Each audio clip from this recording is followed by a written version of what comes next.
either Georgie Nimzadze or Zurab Kishnishvili when I was at Dundee.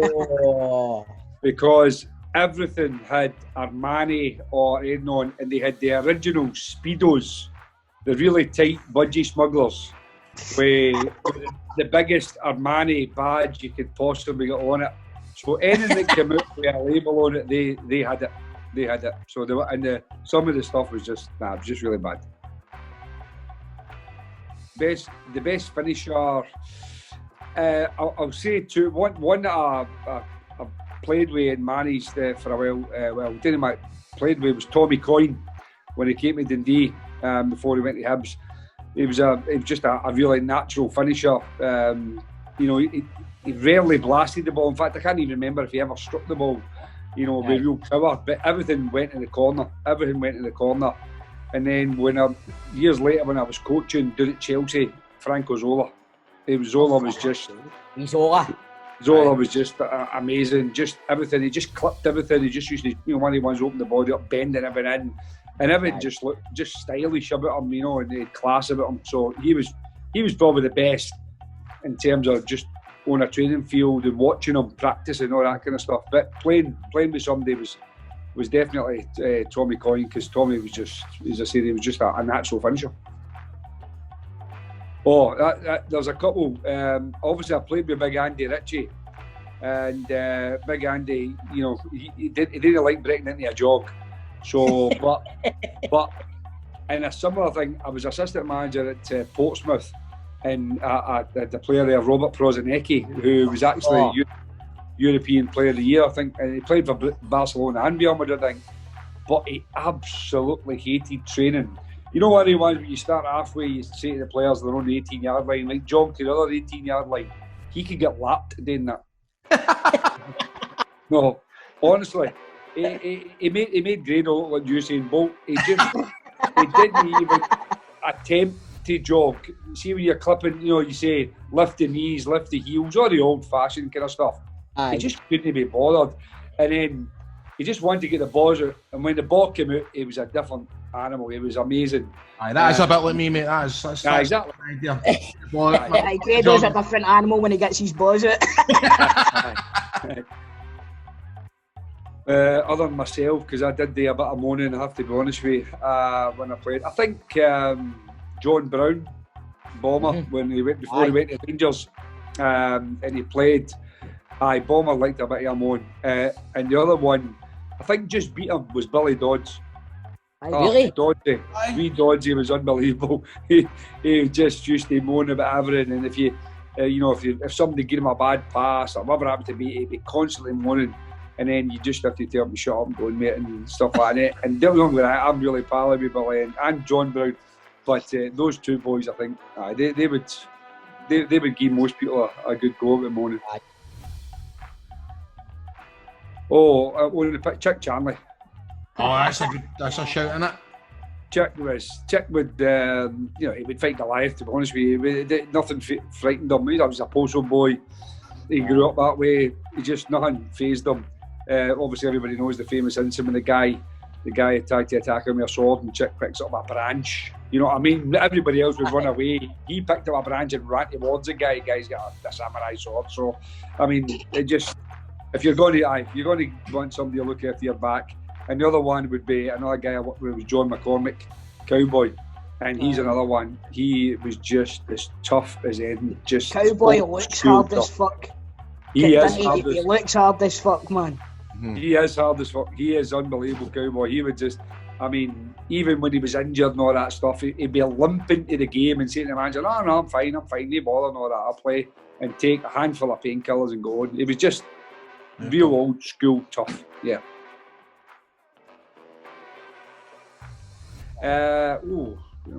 Handsome guys. I think Brent Sancho. When I was at Dundee, I used to always say to Brent, "You should be a movie star." He just looked at me. He had the kind of braided hair. He just really handsome guy, great physique. When he dressed, he was immaculate. And until one time he came on his birthday and he had this pinstripe suit on, and he looked honestly $1 million. And Big Lee Wilkie and I just cut it all up, shredded it all to bits with the scissors. And just absolutely. And by the way, it must have been a right few Bob, but gave him his due, put the suit on, out, we all shredded and all that. Did he, get angry and like that? Took it in the as part of the dressing room stuff. But I know Brent, I think would give most people a run for their money. Really handsome guy. There's been a few guys that you played with. I think like anybody, when you're asking somebody the worst player, I think it's I don't think anybody's going to say, oh, he was terrible, because sometimes they're really good guys, and they're just it didn't work out for them. So I think there's always guys that didn't quite click. I think for myself, I signed a few as a manager that didn't work out. I mean, I don't think he's the worst player, but I'll tell you a player that I was at Hibs, and I signed a goalkeeper, Oleg Skalkson, who was a Finnish international goalie, 6'6", and really magnificent specimen as a goalie. But honestly, he was throwing them in. They were under his body, he was dropping the crosses, he just lost confidence. Right. So he lost confidence, I get the sack. That's the way I look at it as a goalie. So that happens. But he went to Brentford, and I think he won Player of the Year about 4 years in a row. We Bobby Barr. I think Bobby, has been about the game a few times. I had him at Morton, then I had him at Dumbarton very well. And Bobby's one of the ones where if somebody done something, so let's just say somebody misbehaved at the weekend, or somebody got off with a bird that they shouldn't have done or something, Bobby would right in tell you, oh Gaffer, want to see who he was with Saturday. Oh, he was this, he was that. And he would be loving it, just sticking him in. So, Bobby liked a wee bit of wind up if somebody was out of line. So he would come and run and tell you.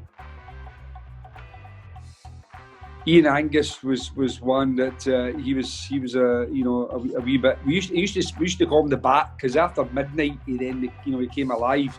And one of the guys, once he had a few drinks for him, we splashed the money about. But up until about midnight, he was a wee bit tight until he get drunk. And then once he get drunk, he was throwing the money about. You know what I mean? So again, Ian played for Aberdeen, played for Dundee. He's a good player and a really good guy.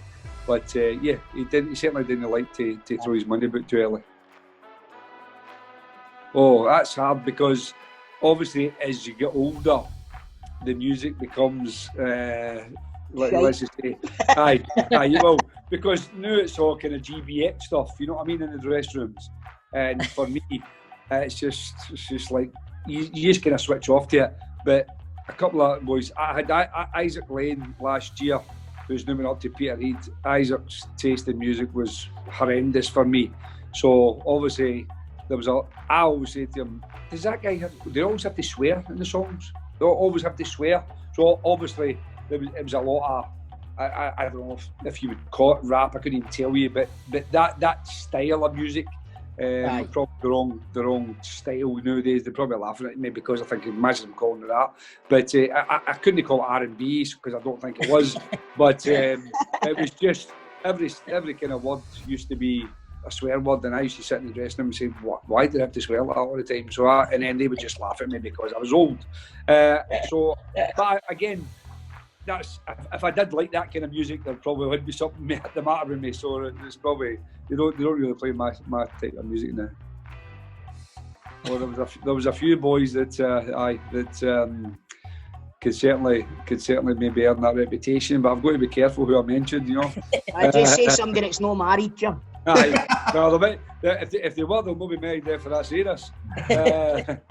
So I'm trying to think, actually, going back in the day. I think that probably the earliest one was down in London was John Terry. But when he was young, 17, 18, you know what I mean? So, when they're young, you're doing it Chelsea, then obviously if you went to a place, you turn up and there was all these glamour girls just around all the players. I mean, so they probably enjoyed themselves a bit. But again, as I said before, he was only maybe 17 or 18 at that time. So fair enough. If you're 17, 18, He was tipping his teammates, Bird, and all, so there was no rules with the old John Terry boy, was there? Maybe later on, but that, as I say, that was well after I'd left, so therefore, but certainly, I would say when they're younger, as I say, fair enough, you know, you want to do it, you go for it. The best player I played with when I was younger, to be honest with you, even before I became professional, was Charlie Nicholas. Charlie Nicholas, between the ages of, I don't know, but from really as a child right through, it was 21, was I've said it before, was a footballing protege. It's like a pianist, you know, or a talented musician. He was unbelievable. I mean, from about 16 to 21, he was untouchable. He was just phenomenal, and just a natural born footballer. And then obviously he went to London, and you know, obviously we know he went to Arsenal. And the Arsenal fans loved him, but it wasn't maybe the best career move wise. But then again, he did probably date about 4 or 5 page 3 girls as well. So it's not maybe the worst move he's ever made from him, but certainly in a professional sense, people have got their views. But as a footballer, as a young player, it was sensational.